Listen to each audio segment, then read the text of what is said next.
Assalamualaikum warahmatullahi wabarakatuh. Bagaimana kabar kalian pada hari ini? Semoga kalian selalu sehat ya. Pada hari ini kita akan mempelajari tentang teks eksplanasi. Sebelum mempelajari tentang teks eksplanasi, Ibu akan memberitahu manfaat dari mempelajari teks eksplanasi. Apa sih manfaatnya? Manfaatnya adalah kalian bisa mengetahui informasi detail dari peristiwa atau fenomena yang terjadi di sekitar kalian maupun di luar sekitar kalian. Jadi, jika kalian menemukan teks eksplanasi, itu juga dapat menambah wawasan kalian karena teks eksplanasi itu berdasarkan fakta. Tapi, sebelumnya, apakah kalian sudah tahu apa itu teks eksplanasi? Belum tahu. Belum tahu. Kalau begitu, Ibu akan membagikan sebuah tayangan video teks eksplanasi tentang dampak penggunaan gawai pada anak. Silahkan kalian simak dan kalian pahami ya.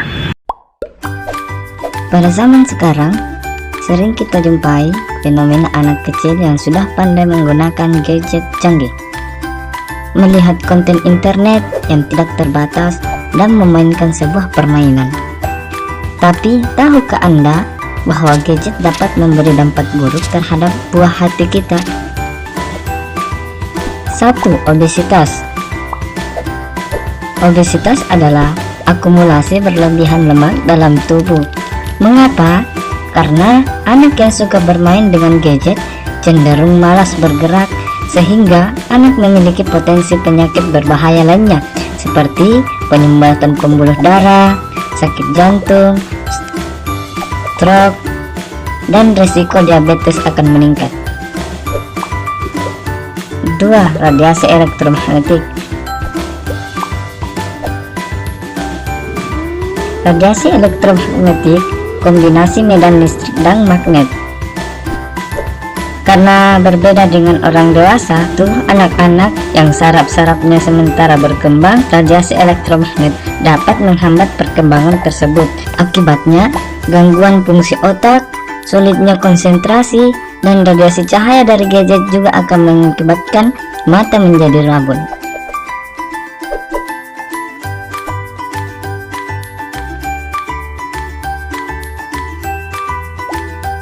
Tiga, sosial. Seorang anak yang sudah kecanduan gadget cenderung tidak mempedulikan lingkungannya, asik dengan dirinya sendiri, dan ini sangat tidak baik untuk pertumbuhan psikologinya. Lalu, mungkinkah ada solusi untuk mencegah dampak negatif gadget pada anak? Membatasi waktu penggunaan gadget pada anak, sibukkan kegiatan anak dengan kegiatan lainnya tanpa melibatkan gadget, diskusikan dengan anak tentang bahaya gadget. Mari mengatur anak kita sendiri secara baik dan benar, agar anak bebas dari dampak negatif gadget. Nah, setelah kalian sudah menyimak atau mengamati dan memahami video teks eksplanasi tadi, apakah kalian sudah mengerti atau tahu apa itu teks eksplanasi? Jika belum, Ibu akan menjelaskannya. Jadi, yang pertama itu ada pengertian dari teks eksplanasi. Teks eksplanasi itu adalah teks yang berisi tentang proses, mengapa dan bagaimana suatu peristiwa atau fenomena dapat terjadi, baik itu fenomena alam, sosial, maupun budaya, dan lain sebagainya. Nah, kemudian suatu kejadian itu, baik kejadian alam, sosial, atau yang terjadi di sekitar kita, itu selalu memiliki hubungan sebab akibat dari sebuah proses. Kemudian, apa sih tujuan dari mempelajari teks eksplanasi? Tujuan dari mempelajari teks eksplanasi adalah untuk mengetahui penjelasan atau menerangkan suatu kejadian dari suatu peristiwa yang terjadi. Bisa juga informasi yang ada maupun yang sudah berlangsung itu sehingga bisa dipahami. Lalu, ciri-ciri dari teks eksplanasi ada apa aja sih? Yang pertama, ciri-ciri dari teks eksplanasi yaitu informasi yang dibuat berdasarkan fakta, yaitu nyata, tidak dibuat-buat. Dan yang kedua, Hal yang dibahas itu bersifat keilmuan atau berhubungan dengan ilmu pengetahuan. Ketiga, sifatnya itu informatif, bukan bersifat membujuk. Dan yang terakhir, yaitu fokus pada hal umum, bukan partisipan manusia. Karena teks eksplanasi membahas tentang sebuah peristiwa atau fenomena yang terjadi. Contohnya, banjir, tsunami, gempa, dampak penggunaan gawai pada anak, masalah bersosialisasi pada manusia, dan lain sebagainya. Selanjutnya ada struktur dari teks eksplanasi.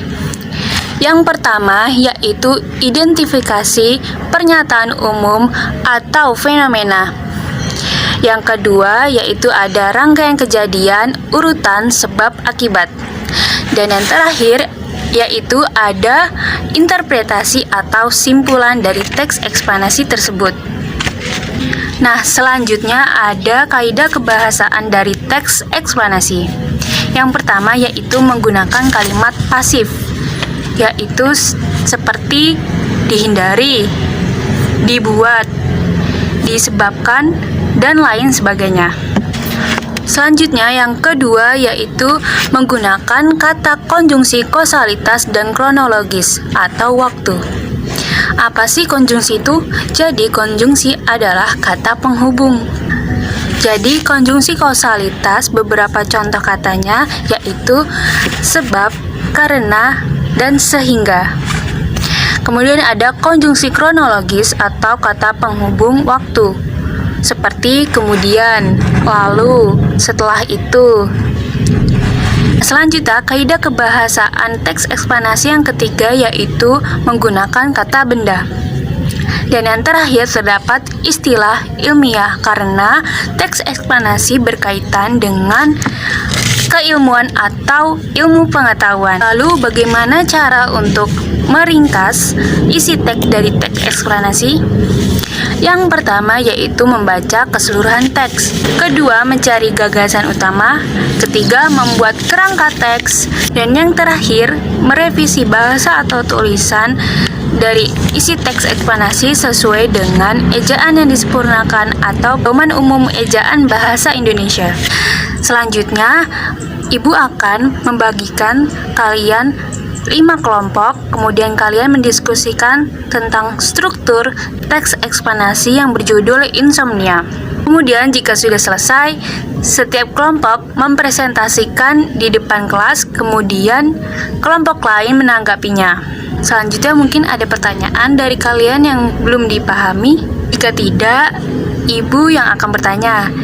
Jadi, apa itu pengertian dari teks eksplanasi? Teks eksplanasi merupakan teks yang menerangkan proses mengapa dan bagaimana suatu fenomena atau peristiwa dapat terjadi. Ya, benar. Selanjutnya, apa itu ciri-ciri dari teks eksplanasi? Informasi dimuat berdasarkan fakta. Hal dibahas bersifat keilmuan, sifatnya informatif, dan fokus pada hal umum. Ya, benar sekali.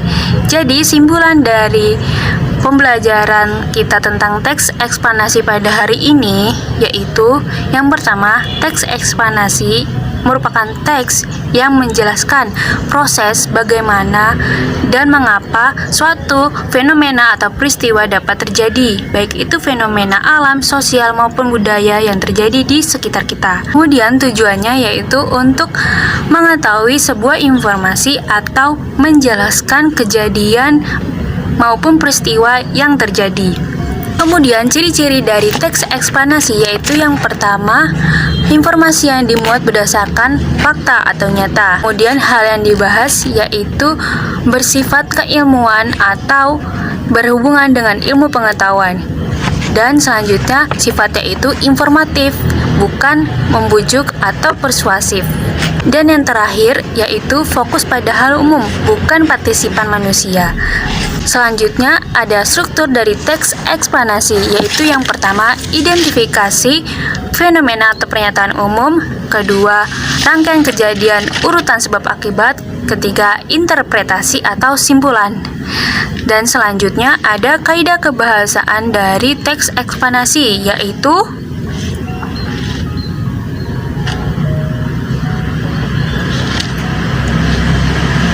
pertama menggunakan kalimat pasif, kedua Ya, menggunakan benar. kata Dan yang konjungsi terakhir kausalitas yaitu dan langkah-langkah kronologis, meringkas tiga isi menggunakan teks kata benda eksplanasi. dan terdapat Yang pertama istilah ilmiah. yaitu membaca keseluruhan teks, kedua,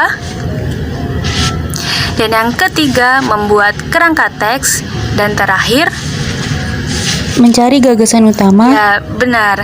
Ibu rasa kalian sudah paham ya Merevisi tentang sesuai ejaan yang teks eksplanasi disempurnakan. ini. Kalau begitu, Ibu akan memberikan tugas atau pekerjaan rumah untuk kalian, yaitu kalian silahkan mencari satu buah teks eksplanasi, boleh itu fenomena alam, sosial, budaya, maupun yang lainnya. Kemudian kalian identifikasi struktur dari teks eksplanasi tersebut dan kalian ringkas isi dari teks eksplanasi tersebut. Seperti yang tadi kita sudah pelajari sebelumnya ya. Kalau begitu, Ibu rasa cukup sampai di sini pelajaran kita pada hari ini. Mari kita mengucapkan hamdalah bersama. Alhamdulillahirrabbilalamin. Baik, semoga bermanfaat dan terima kasih atas perhatiannya.